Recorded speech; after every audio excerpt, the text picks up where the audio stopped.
ಮನಸ್ಸುಗಳನ್ನ ಹರಿದು ಹಂಚಿ ಬಿಟ್ಟು ಬಿಟ್ಟಿದ್ದೀವಿ. ಹೇಗೆ ಓಡ್ತಾ ಇದೆ ಈ ಮನಸ್ಸು ಅಂತಂದ್ರೆ ಇದನ್ನು ಹಿಡಿಯುವಂತ ತಾಕತ್ತೇ ಇಲ್ಲದಂತೆ ಕೂತ್ ಬಿಟ್ಟಿದ್ದೀವಿ. ನಮ್ಮ ಮನೆಯಲ್ಲಿ ಟಿವಿಯನ್ನ ರಿಮೋಟ್ ಕಂಟ್ರೋಲ್ ಮಾಡ್ತಾ ಇದೆ, ಮಾಡಬೇಕು.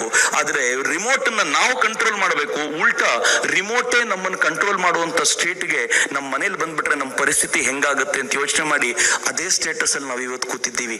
ನಮ್ಮ ಮನಸ್ಸಿನ ಮೇಲೆ ನಮ್ಗೆ ಹಿಡಿತಾ ಇಲ್ಲ.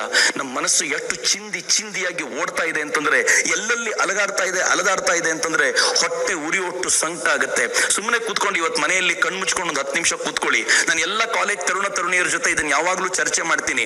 10 ನಿಮಿಷ ನಿಮ್ಮ ಕೋಣೆಯಲ್ಲಿ ಕಣ್ಮುಚ್ಕೊಂಡು ಕೂತ್ಕೊಂಡು ನಿಮ್ಮ ಮನಸ್ಸು ಏನ್ ಮಾಡುತ್ತೆ ಅನ್ನೋದನ್ನ ನೋಡಿ. ಎಲ್ಲೆಲ್ಲಿಗೆ ಹೋಗ್ಬಾರ್ದು ಅಂತ ನಮ್ಮ ಮೇಷ್ಟ್ರು ಹೇಳಿದ್ರು ಅಲ್ಲೇ ಹೋಗುತ್ತೆ ನಿಮ್ಮ ಮನಸ್ಸು. ಏನೇನು ನೋಡಬಾರ್ದು ಅಂತ ಹೇಳಿದ್ರು ಅದನ್ನೇ ನೋಡುತ್ತೆ. ಯಾವುದ್ರ ಬಗ್ಗೆ ಅಪ್ಪಿತಪ್ಪಿನೂ ಯೋಚನೆ ಮಾಡಬಾರ್ದು ಅಂತ ನಮ್ಗೆಲ್ಲ ಹೇಳಲಾಗಿತ್ತು, ನಮ್ಮ ಮನಸ್ಸು ಅದನ್ನೇ ಯೋಚನೆ ಮಾಡ್ತಾ ಇರುತ್ತೆ. ಆಗ್ಲೇ ನಮ್ಗೆ ಗೊತ್ತಾಗೋದು ಇದು ಶುದ್ಧ ಮನಸ್ಸಲ್ಲ, ಪಕ್ಕಾ ಗಟರ್ ಆಗೋಗಿದೆ ಈ ಮನಸ್ಸು ಅಂತ. ಈ ಮನಸ್ಸನ್ನು ಒಂದು ಕ್ಲೀನ್ ಮಾಡ್ಬೇಕಲ್ರಿ.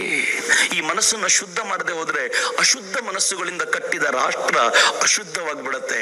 ಈ ರಾಷ್ಟ್ರವನ್ನ ಶುದ್ಧ ಮಾಡಬೇಕು ಅಂದ್ರೆ ಇರೋದು ಒಂದೇ ಒಂದು ದಾರಿ, ನಮ್ಮ ಮನಸ್ಸುಗಳನ್ನ ಶುದ್ಧ ಮಾಡ್ಕೋಬೇಕು. ಹೆಂಗ್ ಶುದ್ಧ ಮಾಡೋದು? ನಂಗೆ ಬಹಳ ಜನ ಕೇಳ್ತಾರೆ, ಎಸ್ ಸರ್ ನನ್ನ ಮನಸ್ಸು ಗಲೀಜಾಗೋಗಿದೆ, ನಾನು ಕೊಳಕಾಗೋಗ್ಬಿಟ್ಟಿದ್ದೀನಿ, ನನ್ನ ಮನಸ್ಸಿನಲ್ಲಿ ಇರಬಾರ್ದೆಲ್ಲ ತುಂಬಿಕೊಂಡ್ ಬಿಟ್ಟಿದೆ, ಏನ್ ಮಾಡ್ಬೇಕು? ನನಗೂ ಮೊದಲು ಏನ್ ಮಾಡ್ಬೇಕು ಅಂತ ಅರ್ಥ ಆಗ್ತಿರ್ಲಿಲ್ಲ. ಆದ್ರೆ ಆಮೇಲೆ ಗೊತ್ತಾಯ್ತು ಇರೋದು ಒಂದೇ ಒಂದು ದಾರಿ. ನಮ್ಮ ಪಕ್ಕದ ನಮ್ಮ ಮನೆ ಚರಂಡಿನ ಕ್ಲೀನ್ ಮಾಡಬೇಕು ಅಂದ್ರೆ ಇರೋ ದಾರಿ ಏನ್ ಗೊತ್ತೇನು? ಶುದ್ಧ ನೀರಂತಂದು ಚರಂಡಿ ಹರಿಸಬೇಕು. ಹಾಗೆ ಶುದ್ಧ ವಿಚಾರಗಳನ್ನ ಈ ಮನಸ್ಸಿಗೆ ಕೊಡಿ. ಶುದ್ಧ ವಿಚಾರಗಳನ್ನ ಎಷ್ಟು ಕೊಡ್ತೀವೋ ಮನಸ್ಸು ಅಷ್ಟು ಕ್ಲೀನ್ ಆಗುತ್ತೆ.